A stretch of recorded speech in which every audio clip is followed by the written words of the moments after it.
तुमचा घेणार नाही, जास्त वेळ मांडणार नाही शब्दांचा खेळ तुमचा घेणार नाही, अजिबात वेळ मांडणार नाही अवघड शब्दाचा खेळ. सांगणार आहे एवढंच की आयुष्याच्या वाटेवरून चालताना कसा घालायचा सुखदुःखाचा मेळ.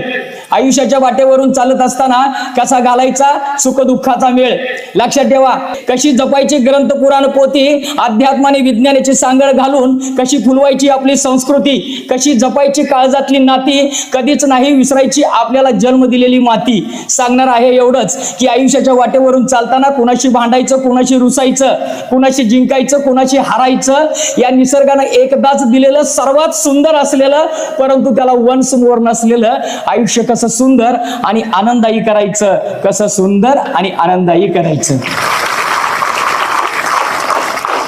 बस एवढंच सांगणार आहे, जीवन कसं आनंददायी करायचं. आता आनंददायी जीवन म्हटलं की काय महत्वाचा आला, आनंद महत्वाचा आला की नाही. आनंददायी जीवनामध्ये आनंद पाहिजे.